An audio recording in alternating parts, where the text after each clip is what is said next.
vamos a leer de manera alternada del versículo 17 al 29.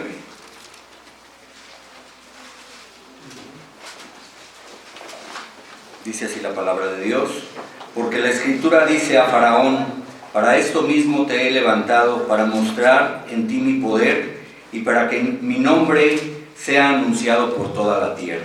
De manera que quien quiere tiene misericordia y al que quiere endurecer, endurece. Pero me dirás: ¿por qué pues inculpa? Porque ¿quién ha resistido a su voluntad?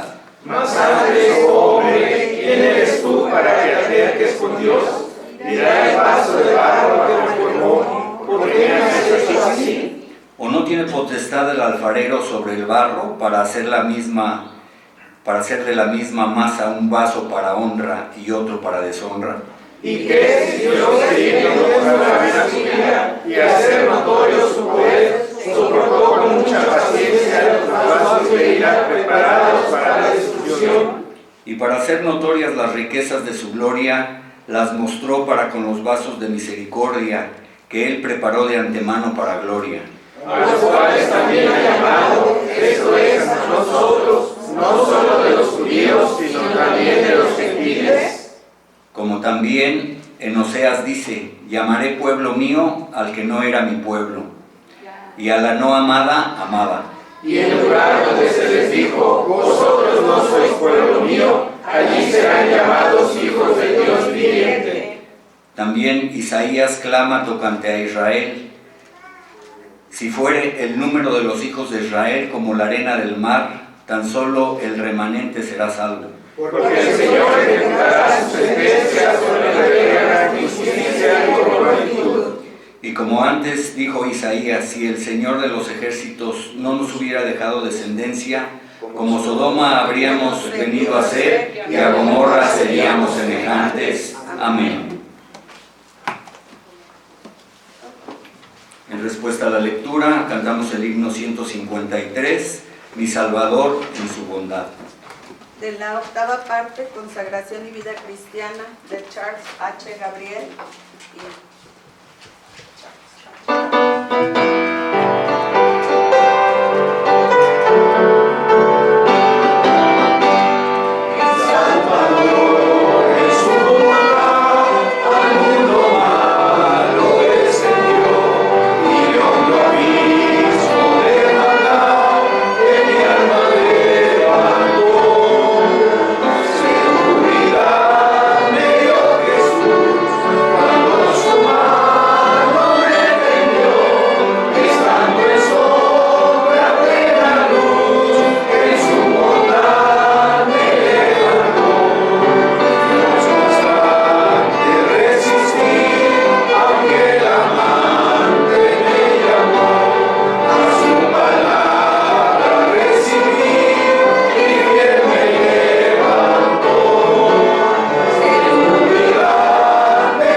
Es la soberanía de Dios en la salvación. Doy lugar a nuestro pastor, estemos prontos para oír y recibamos con mansedumbre la palabra de Dios.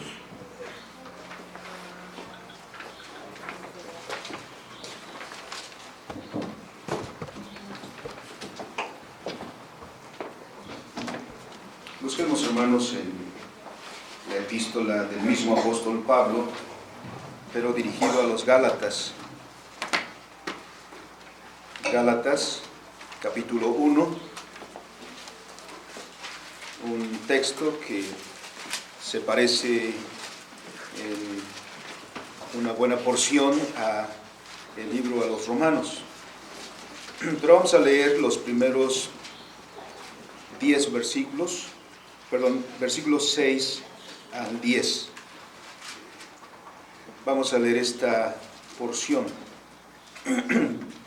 Aunque es pequeña, hermanos, leámoslo alternadamente. Dice la palabra del Señor: Estoy maravillado de que tan pronto os hayáis alejado del que os llamó por la gracia de Cristo para seguir un evangelio diferente.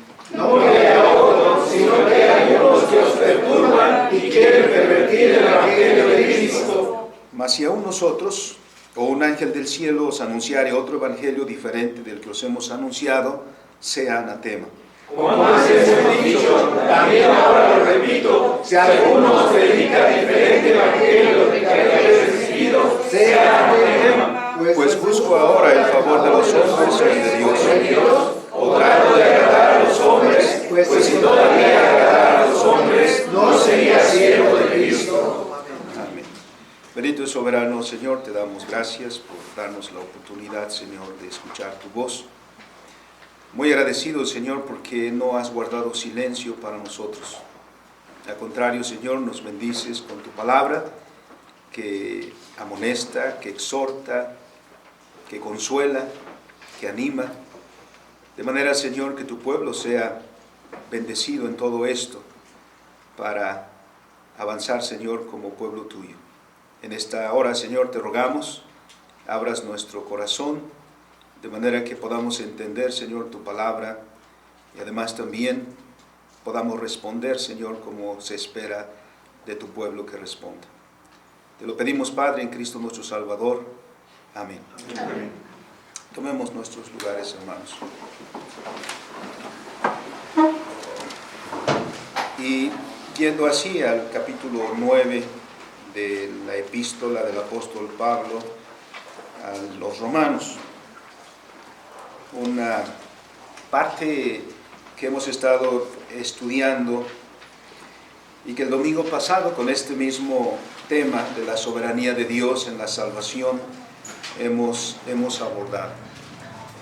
Hemos mencionado, hermanos, que hay dos maneras de acercarse al tema de la salvación, o hay dos posturas respecto de la salvación, la cual quedan claramente expresadas en nuestros documentos doctrinales, particularmente en el llamado cánones de Dort, también conocido como los 5 puntos calvinistas.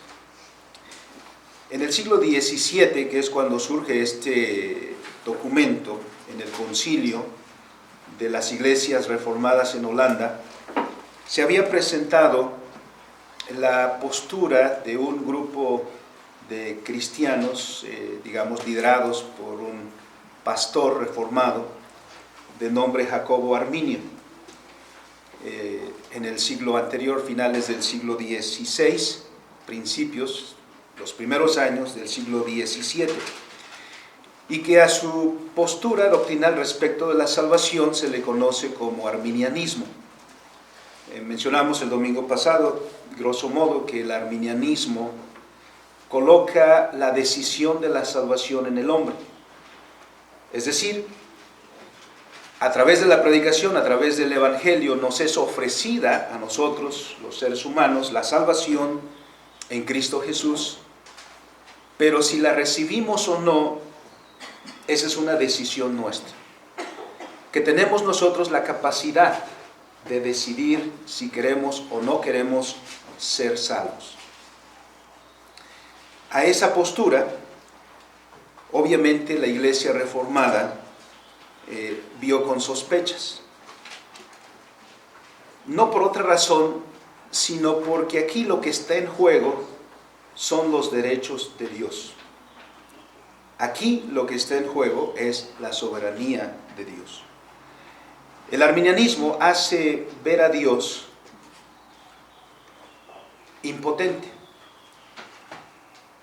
Es decir, el Señor Jesucristo hizo su obra de redención, Él vino a la tierra, se encarnó como uno de nosotros, murió en la cruz para redimirnos de nuestros pecados, pero eso es todo lo que puede hacer. Si ese sacrificio va a ser eficaz para nosotros, depende de nosotros, si lo aceptamos o no. De ahí que finalmente entonces nosotros tenemos la respuesta. Y entre algunos ejemplos que pudiéramos poner, se cita lo que dice Apocalipsis capítulo 3, de aquella imagen que nos da. El Señor Jesucristo dice: he aquí yo estoy a la puerta y llamo. Si alguno oye mi voz y abre la puerta, entonces entraré a él y cenaré con él y él conmigo. Entonces suele decirse en estos métodos evangelísticos que ahí está Cristo, Él ya hizo la obra, Él ya murió en la cruz, Él ya hizo posible tu salvación. Pero ahora está a la puerta, está tocando, esperando solamente que tú abras tu corazón, lo dejes entrar, para que entonces disfrutes del evangelio de la salvación. Entonces, ¿cuál es el problema? El problema es que hace depender la eficacia de la salvación del hombre. Y hace entonces mirar a Dios como alguien que no puede hacer más que esto, que ofrecerte la salvación. A veces por eso en la plática cotidiana podemos escuchar frases como: el día que yo invité a Cristo a entrar en mi corazón, o el día que yo acepté que Cristo entrara en mi corazón. Cuando leemos pasajes como Romanos 9, por ejemplo, el énfasis es completamente distinto. Porque ¿quién decide salvar? ¿Quién decide la obra de salvación? ¿Y de quién depende la eficacia de la obra de salvación? Toda depende de Dios. Y para el hombre puede sonar ofensivo estas palabras del Señor que hemos leído, que vienen desde el tiempo de Moisés, porque no son nuevas tampoco. Dios le dice a Moisés: tendré misericordia de quien yo tenga misericordia, no de quien quiera recibir mi misericordia. Yo voy a tener y voy a mostrar mi misericordia a quien yo quiera, y a quien yo quiera endurecer, lo voy a endurecer. Algunos, escuchando eso, concluirán: entonces lo que está enseñando la Escritura es un tipo de determinismo. Dios es el que maneja los hilos y nosotros solo somos meros títeres o marionetas. ¿Qué sucede entonces con la voluntad? ¿Tenemos voluntad o no tenemos voluntad? Y aquí es donde está también parte del problema. El hombre siempre ha sido atraído, desde la época de nuestros primeros padres, por la idea de la autodeterminación. Nos gusta pensar que tenemos completa capacidad de decisión de todas las cosas, que nosotros hacemos lo que queremos, cuando nosotros queremos y como nosotros queremos. Tomamos esta conclusión tomada de la vida cotidiana, porque ciertamente todos los días estamos tomando decisiones, todos los días hacemos libremente una gran variedad de decisiones, y Tomados de ahí, entonces solemos decir que tenemos libre voluntad para elegir lo que consideremos más conveniente para nosotros, en la situación en la que nos encontramos. Por ejemplo, desayunamos lo que nosotros queremos. Bueno, a veces no tanto, mamá dice que comemos, ¿no? Comemos lo que se nos apetece. Decimos hoy, tengo ganas de unos taquitos. Bueno, fueron la semana pasada. Nos vestimos de las ropas y el estilo que más nos gusta. Tomamos las vacaciones en el lugar que nos parece más atractivo. Nos casamos con la persona que nosotros elegimos, etc. Hay toda una serie de decisiones que hacemos en nuestra vida. Y traído de esto, pensamos que entonces también tenemos la capacidad de decidir por nosotros si somos salvos o no. Y por eso particularmente el tema que nos ocupa de la salvación, que está hablando el apóstol Pablo, también aquí nos gusta pensar y defendemos a capa y espada esta idea, que el ser humano tiene la capacidad de aceptar o rechazar la salvación ofrecida en el Evangelio. Como ya hemos dicho, a esta postura se le conoce como arminianismo, pero antes de llamarse arminianismo ya tenía otro nombre, se llamaba semipelagianismo, y antes de ser semipelagianismo se llamaba pelagianismo. En el contexto de la historia de la Iglesia del Nuevo Testamento. Ahora, es cierto que del lado nuestro, y por todas estas experiencias de la vida cotidiana, ninguna coerción tenemos en cuanto a las cosas que hacemos todos los días. Y cuando se nos compartió el Evangelio, como también el himno que acabamos de entonar, cuando se nos compartió el Evangelio, convencidos de que esa era la verdad, nosotros declaramos pública y voluntariamente que Cristo es nuestro Señor y nuestro Salvador.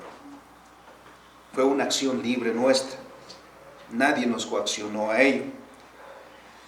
Pero de lo que no somos conscientes hasta este punto, ciertamente de nuestra experiencia, eso es lo que sucedió. Pero de lo que no somos conscientes es de aquello que la Escritura nos enseña y que pasó antes de que nosotros hiciéramos esto. Porque el que hizo que quisiéramos y dijéramos lo que hemos dicho cuando aceptamos a Cristo, hizo algo en nosotros antes, cuando nosotros no queríamos, hizo algo para que nosotros quisiéramos. Y esa es la parte que corresponde a Dios. Ese algo que cambió nuestra naturaleza, nuestro corazón endurecido como roca, es Dios, dándonos la capacidad de poder ver a nuestro Señor y rendir nuestra vida a sus pies, como por ejemplo vemos en Mateo 16. Así que Dios actúa soberanamente en nosotros, haciendo que queramos la salvación que se nos ofrece en el Evangelio. Como el apóstol mismo ha dicho, habiendo escuchado que el fundamento de nuestra salvación se encuentra en la soberanía de Dios,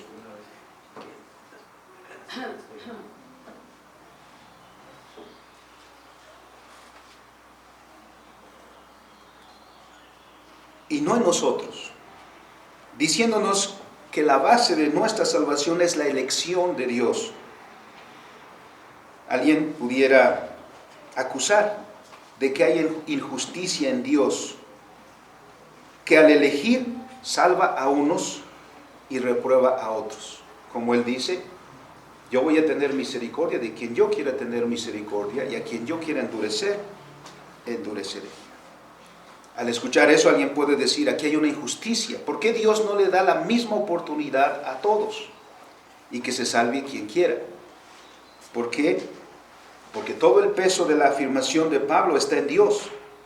Es Dios que salva a quien Él quiere, y a quien quiere endurecer, como dice el texto, Él endurece. ¿Hay injusticia en Dios? No hay injusticia en Dios. El mismo apóstol anticipa con esa pregunta del versículo 14, ¿qué pues diremos? ¿Que hay injusticia en Dios? Responde categóricamente, de ninguna manera. No hay ninguna injusticia en Dios. Y esto es así, que no hay ninguna injusticia, porque el hombre caído no tiene la capacidad de poder decidir su salvación, puesto que su voluntad no es libre. Su voluntad está esclavizada al pecado, y en esa condición lo único que el hombre puede querer es pecar. Y lo único que puede responder al Evangelio es con una negativa rotunda. Como dice el Salmo 14, no hay quien entienda, no hay quien busque a Dios, no hay ni siquiera uno. Así son las palabras categóricas de la Escritura. Nos preguntaremos entonces, ¿qué es y cómo debo entender entonces el que yo todos los días estoy en decisiones libres, haciendo una multitud de decisiones libres y voluntarias? Dice Calvino, ante la postura del libre albedrío, que es enarbolada para afirmar que el hombre es el que tiene la capacidad de ver y querer la salvación, tenemos que decir, dice Calvino,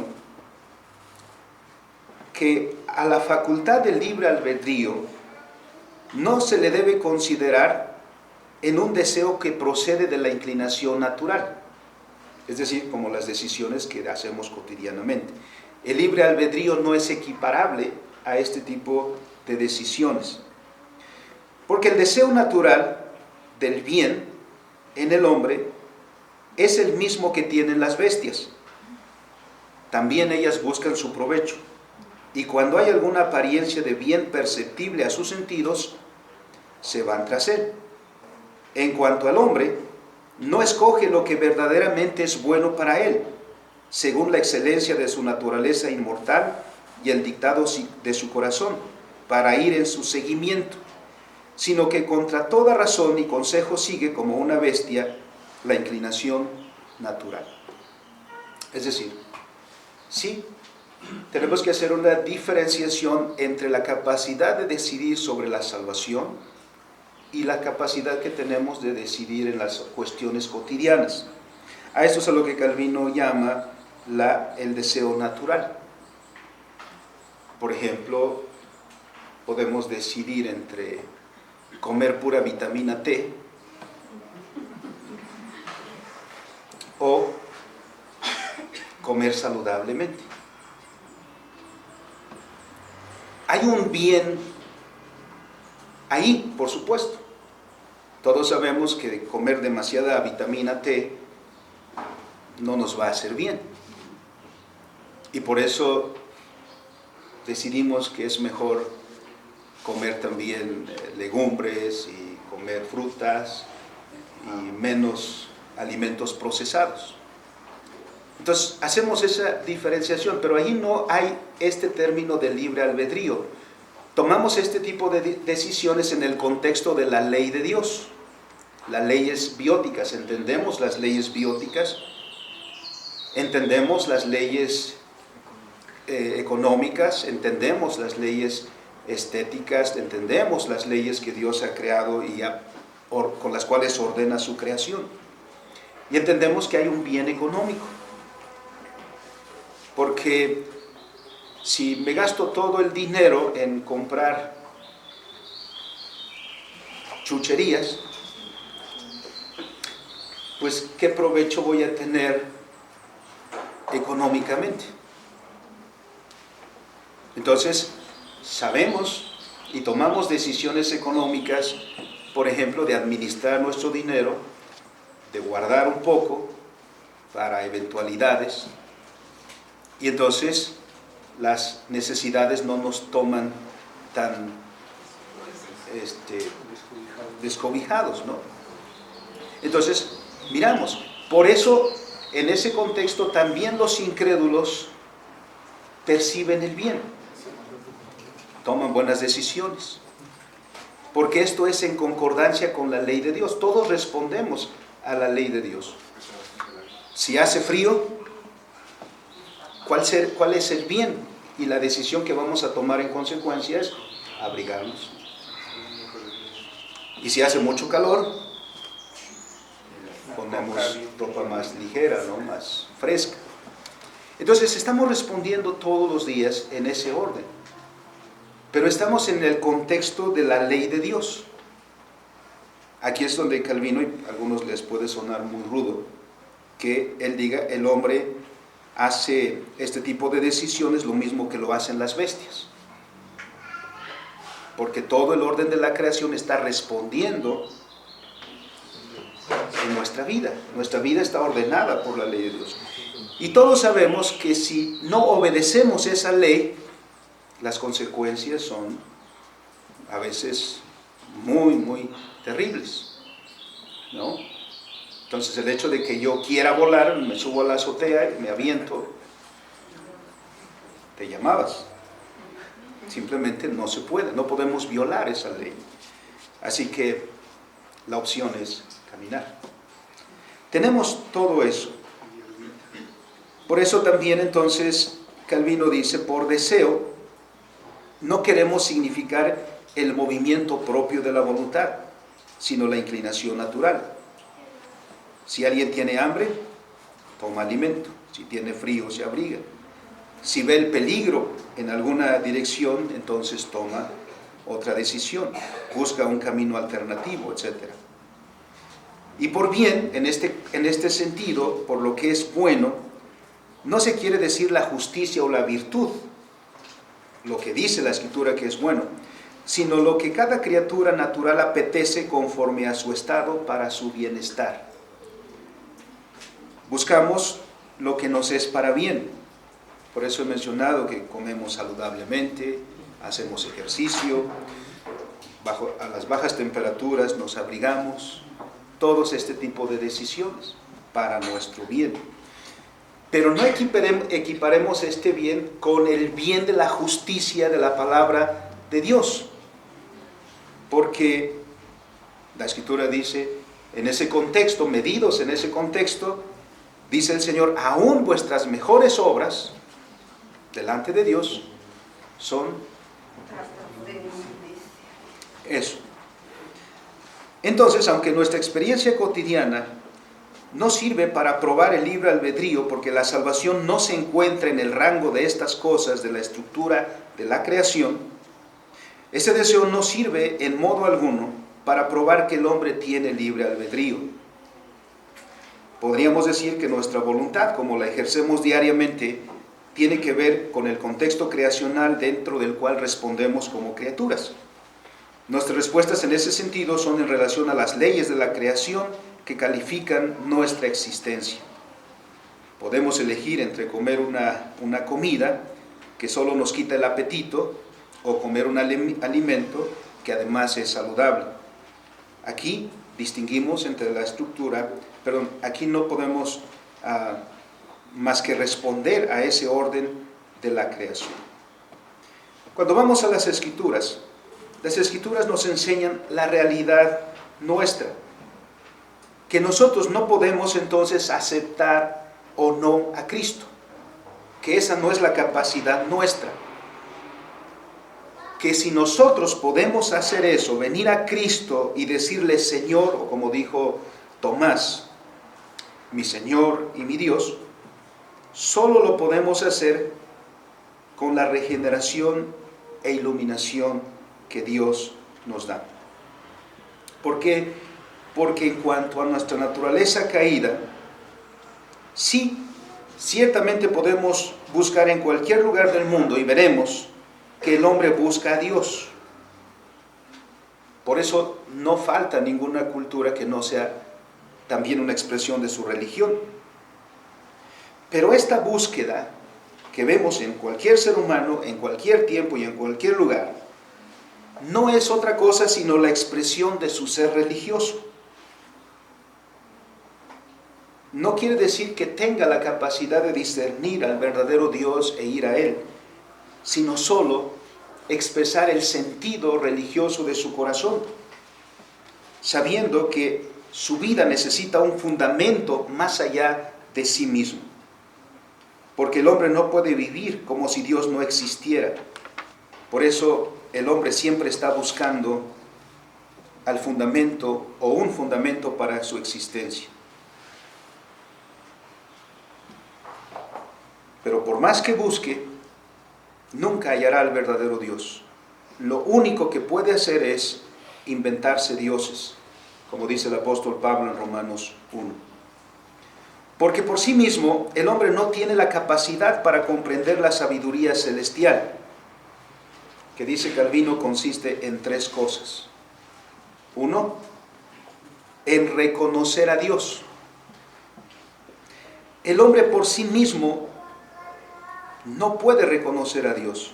Como Pablo ya lo ha dicho en la misma carta a los Romanos, en el capítulo 1 y 2, sobre todo en el capítulo 1, versículo 20, que hay suficiente testimonio en la creación para decirle al hombre que hay Dios. Pero eso es todo. Porque dice, su eterno poder y deidad se hacen claramente visibles en las cosas que son, las cosas creadas. Pero confrontado con el mundo, con el orden de la creación, el hombre solo puede llegar a decir, como y lo ha dicho, la mente maestra, la fuerza del universo, un ser supremo, etc. Esa es una expresión muy vaga, muy ambigua. Suficiente testimonio da la creación para que el hombre quede sin excusa. Pero saber quién es Dios, cómo se llama, qué pide de nosotros, cómo debemos adorarle, cómo debemos invocarle, no tenemos ninguna posibilidad. Por sí mismo el hombre no puede llegar a conocer a Dios. Segundo, no puede llegar a conocer su voluntad paternal y su favor para con nosotros. Si no puede conocer a Dios, no podrá conocer tampoco la voluntad de Él. Y tercero, no podemos llegar a conocer cómo regular nuestra vida conforme a la ley de nuestro Dios. Porque como decía San Agustín, la voluntad del hombre no es libre sin el Espíritu de Dios, pues está sometida a la concupiscencia que la tiene cautiva y encadenada, y que después que la voluntad ha sido vencida por el pecado en que se arrojó, nuestra naturaleza ha perdido la libertad. No tenemos entonces, en este sentido, de lo que Calvino llama sabiduría espiritual, no tenemos capacidad. No tenemos libre albedrío en eso. Y no podemos derivarlo de la vivencia cotidiana en la que respondemos de acuerdo a la ley de la creación de las cosas espirituales. Como ejemplo, algunos textos de la Escritura. Evangelio de Juan, capítulo 1, versículos 4 y 5. Si alguien los localiza, nos comparte la lectura, por favor. Juan capítulo 1, versículos 4 y 5. Dice, en él estaba la vida, y la vida era la luz de los hombres. La luz en las tinieblas resplandece, y las tinieblas no prevalecieron contra ella. ¿Hasta dónde? 4 y 5, hermano.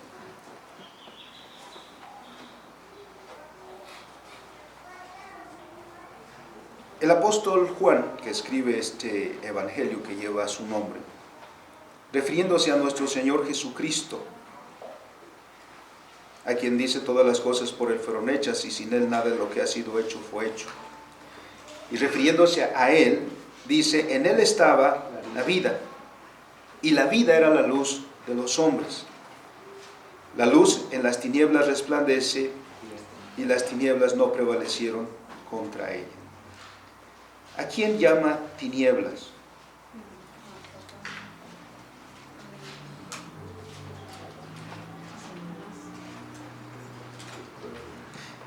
El texto, y por otros pasajes en la Escritura, llama a los hombres tinieblas, despojándolos por completo de la facultad del conocimiento espiritual. Es decir, nosotros no podemos por nosotros mismos conocer, porque leímos en Romanos capítulo 1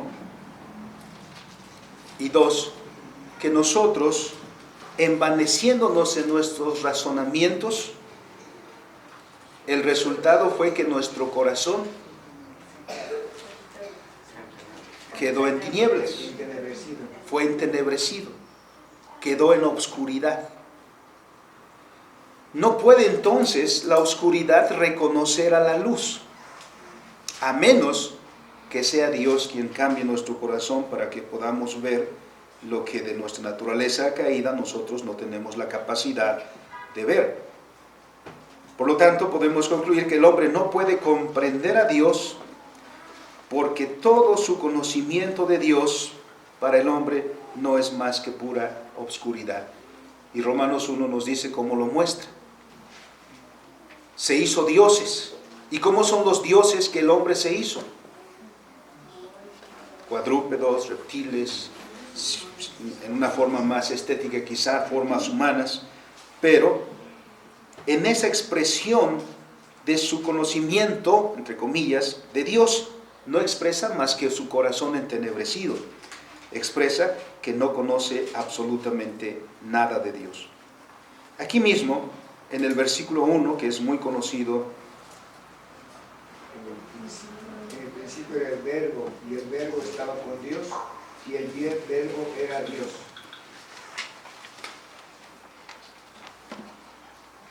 No, disculpen hermanos, creo que la cita está equivocada.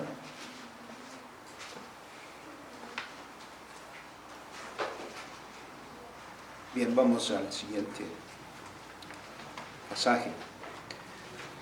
Mateo 16, 17.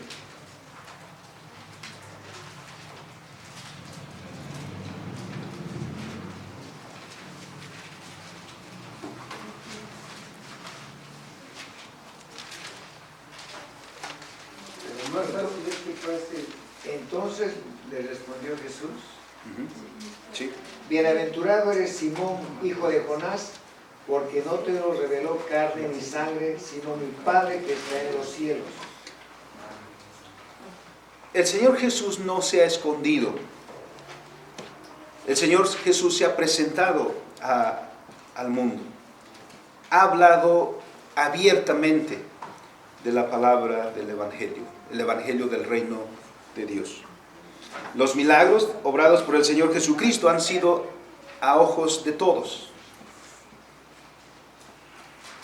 Y la enseñanza y la obra del Señor Jesucristo levanta una pregunta: ¿quién es Él?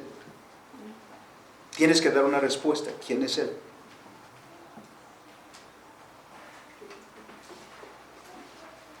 Todas las posibilidades de una respuesta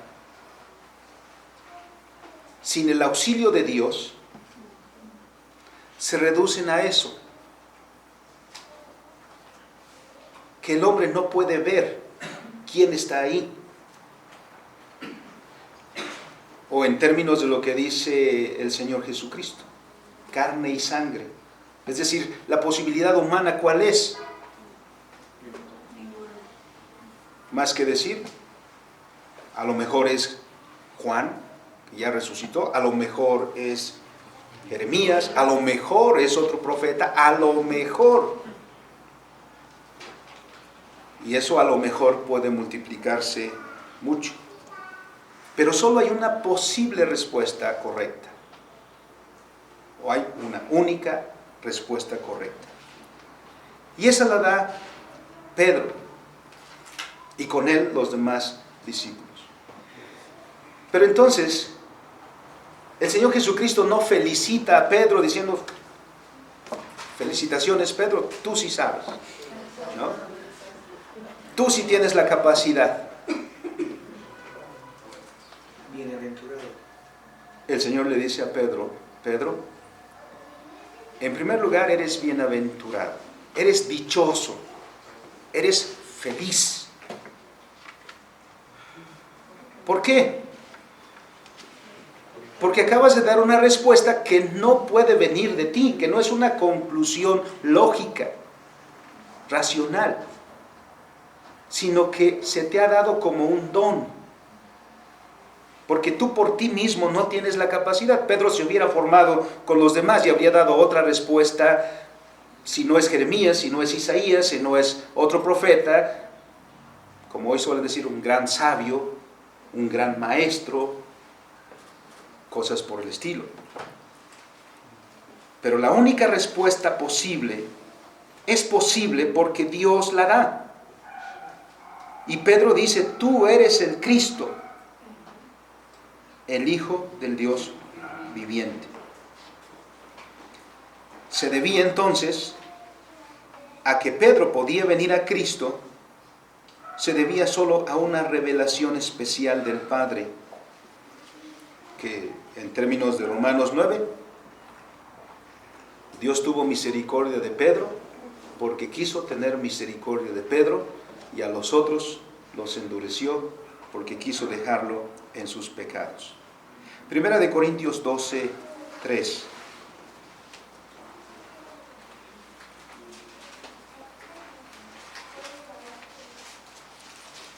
Ciertamente, hermanos, el Evangelio es atractivo. La parábola del sembrador nos ilustra.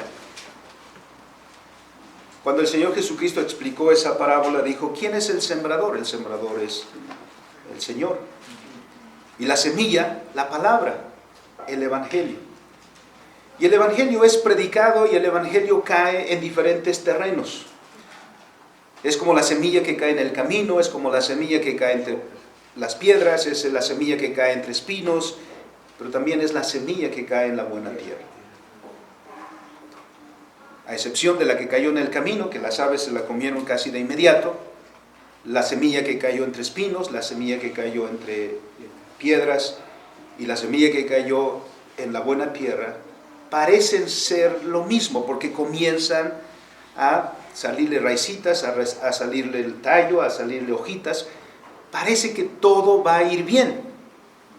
¿Hasta qué momento?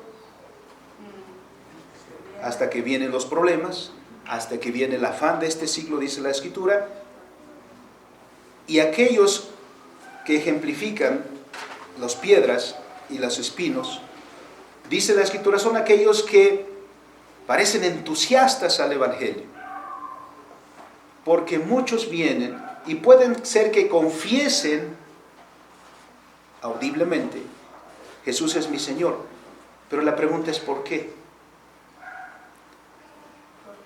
Muchos se contagian solo por los demás. ¡Ah, qué bonito se siente!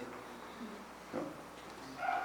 Yo estuve de niño en muchas ocasiones cuando decían, ¿quién levanta la mano y quién quiere pasar al altar para hacer la oración de conversión?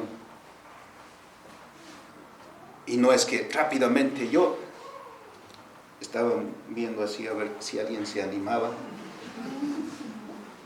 Y cuando ya alguien decía ya, el otro se animaba y decía, bien, y otros se animaban. Y por eso es que estaban como 10 minutos, 15 minutos ahí, levante su mano. ¿Han visto estos métodos? 10 minutos. Si fuera así,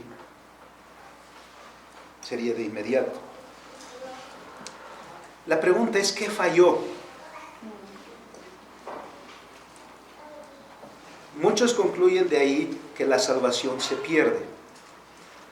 Pero la verdadera cuestión es que allí nunca hubo verdadera conversión.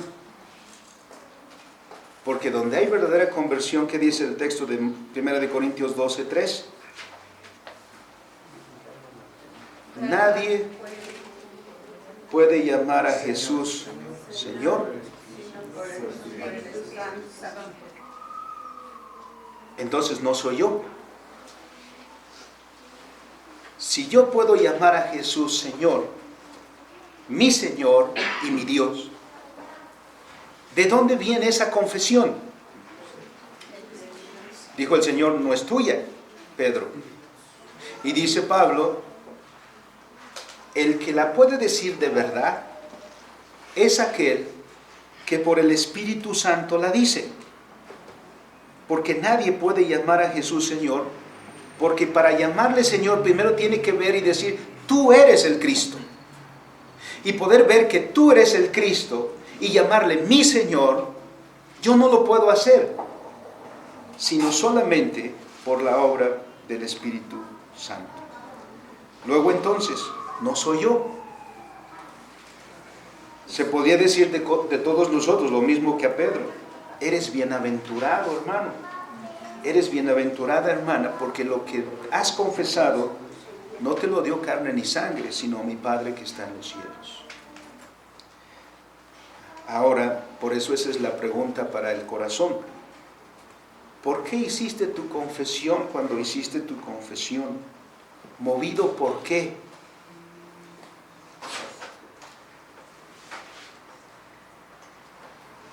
Porque solo la verdadera conversión es cuando somos llevados a Cristo por el Espíritu Santo, a quien confesamos entonces como nuestro Señor y nuestro Dios. Y aquí es donde se muestra la gracia soberana de Dios, como dice el apóstol Pablo. Miramos el capítulo 9, versículo 18 de Romanos.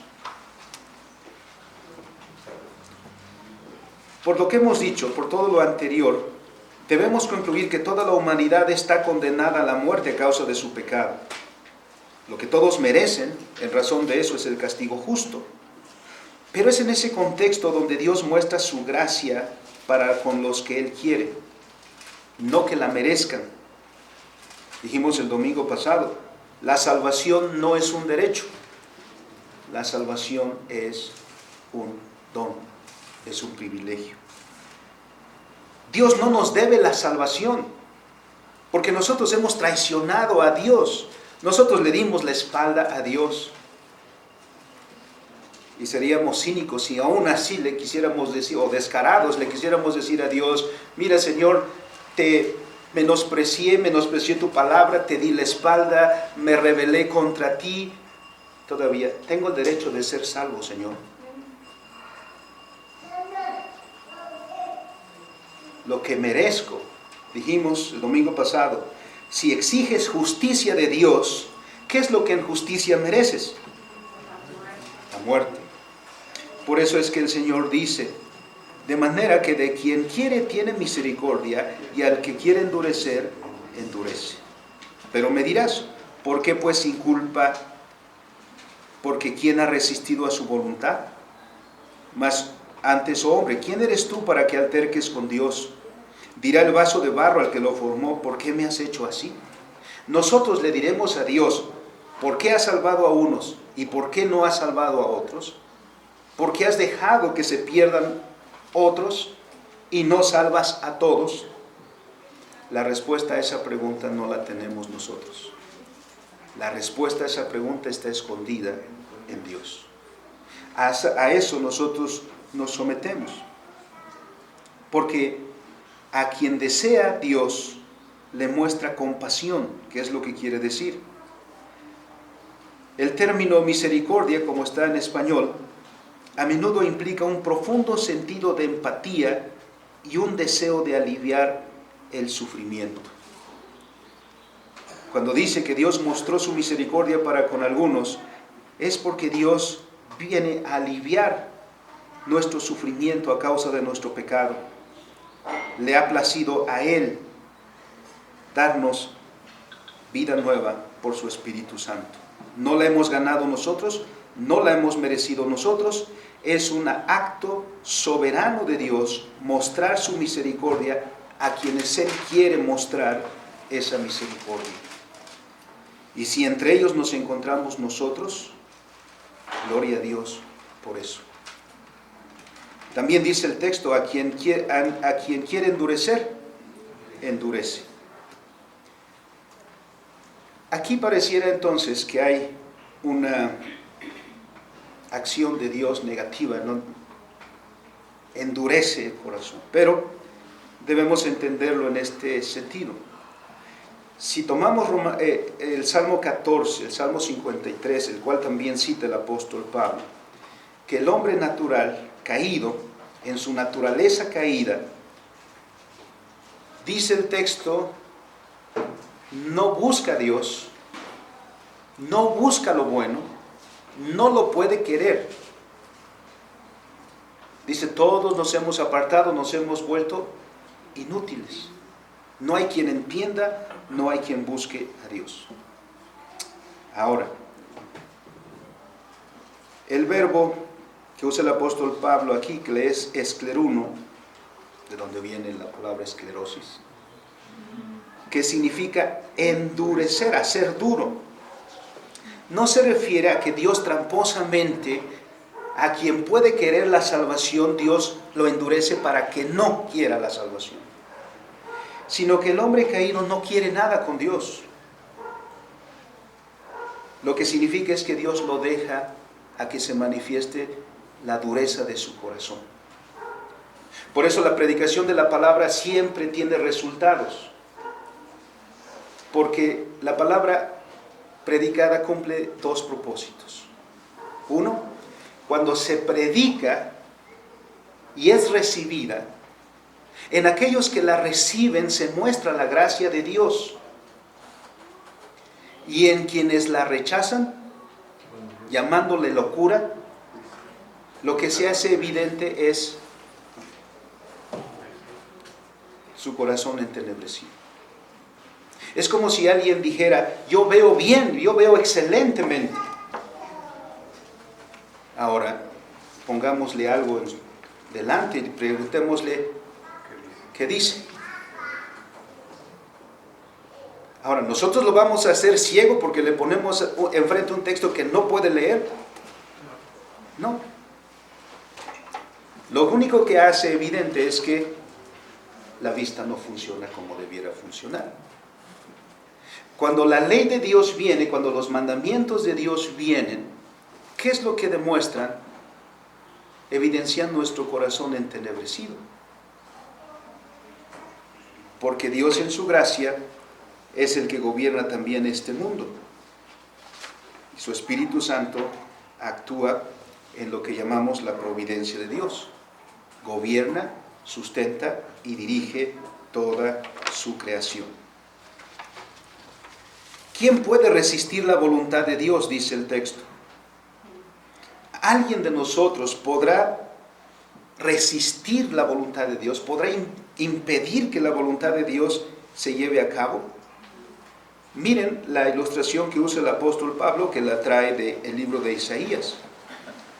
Dios es el alfarero, nosotros.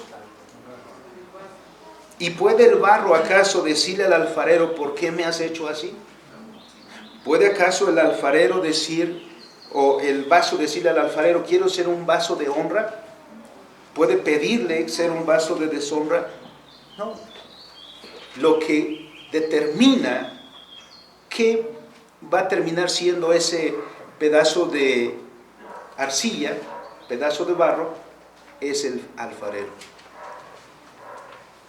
O decirlo en otras palabras, hermanos, nosotros podemos decidir, como lo hemos dicho, de inclinación natural, qué vestido nos ponemos para ir a la iglesia, para ir a la escuela, para hacer deporte.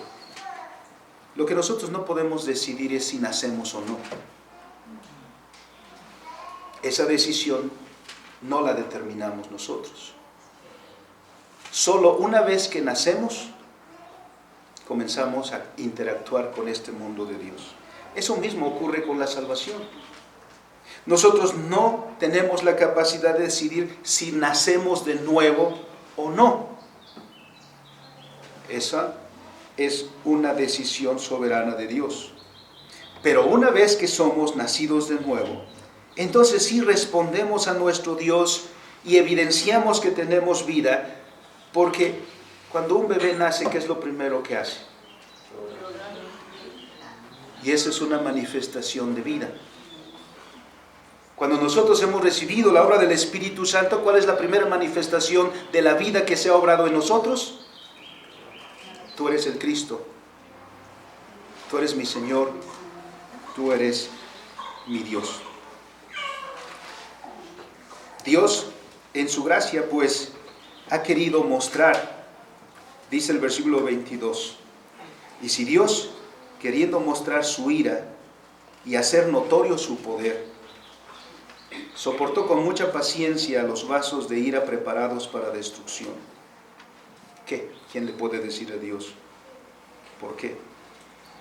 Y que si Dios, para hacer notorias las riquezas de su gracia, la mostró para con los vasos de misericordia.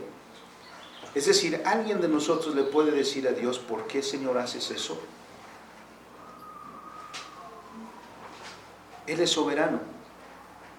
¿Quiénes somos nosotros para llamar a cuentas a Dios y decirle, Señor, queremos que nos expliques por qué haces lo que haces?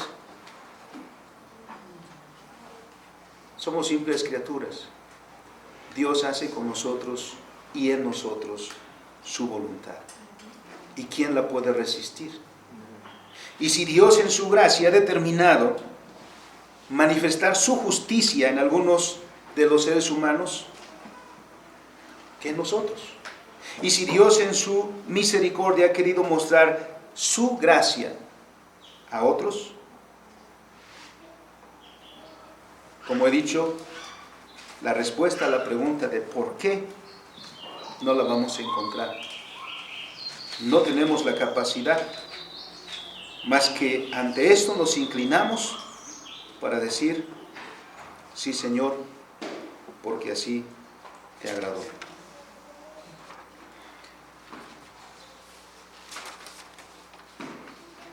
Dicho entonces, si nosotros pudimos venir a Cristo y confesarle como Señor, no fue porque nosotros tuviéramos la capacidad, sino porque Dios en su gracia, que nos escogió antes de la fundación del mundo, también envió a su Espíritu y a su palabra para que obrara en nuestro corazón de tal manera que, como dice el capítulo 10, versículo 17, la fe viene por el oír y el oír la palabra de Dios. Y esa fe de la cual habla ahí, también Pablo diría, es un don de Dios. Así que cuando el Señor nos convierte al bien, es como si una piedra fuese convertida en carne, dice Calvino. Evidentemente, cuando hay en nuestra voluntad este cambio, es introducido en todo por Dios. Y terminamos con el texto de 1 Corintios 4, 7. ¿Qué tienes tú que no hayas recibido? Y si lo recibiste, ¿de qué te glorías? Como si no lo hubieses recibido.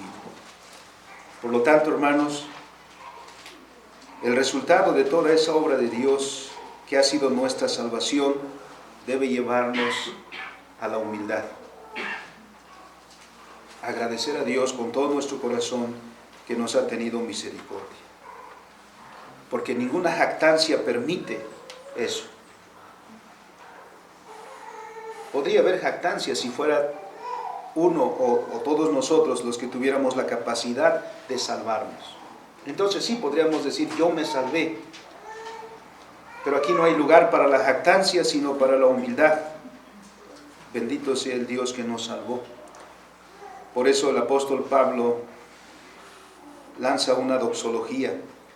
Bendito sea el Dios y Padre de nuestro Señor Jesucristo, que nos bendijo con toda bendición en los lugares celestiales. Y eso es todo lo que podemos decir.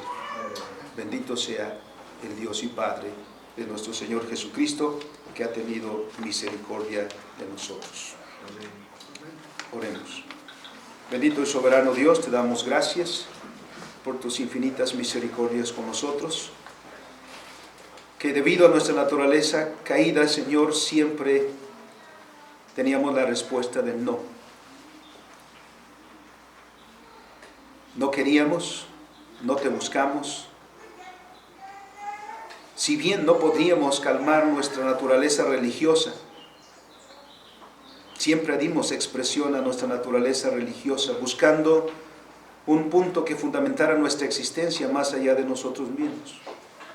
Pero lo único que hicimos, Señor, fue crearnos ídolos, porque por nosotros mismos no podíamos, no queríamos, nos apartamos de ti, nos volvimos inútiles.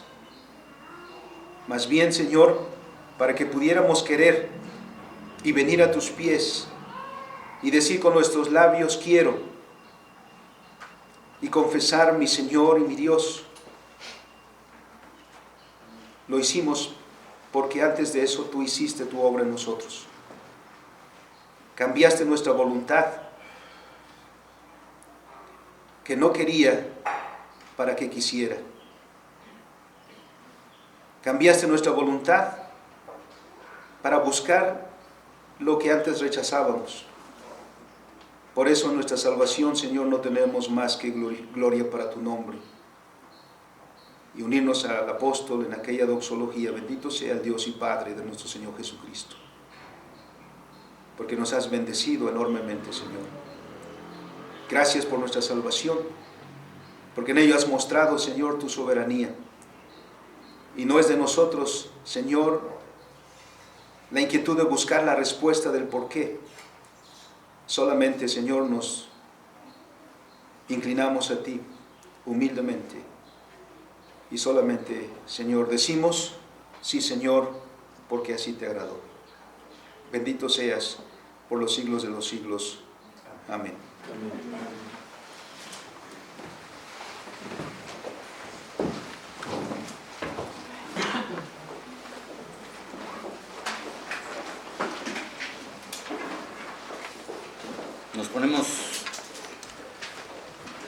Nos ponemos en pie, hermanos. En respuesta a la palabra predicada, cantemos el himno 183, Tuyo soy, Jesús, y escuché la voz.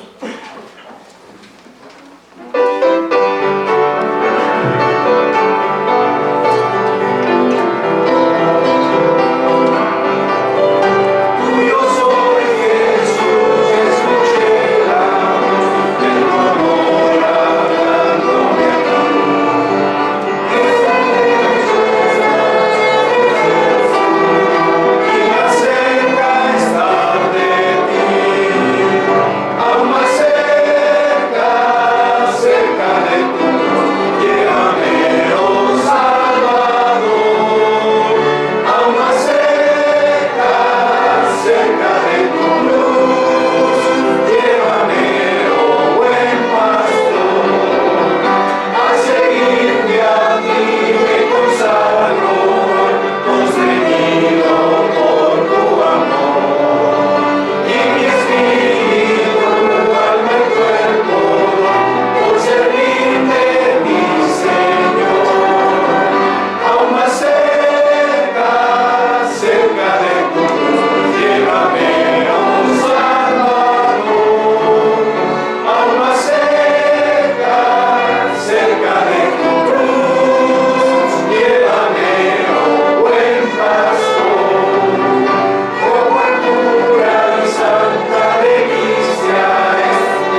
también como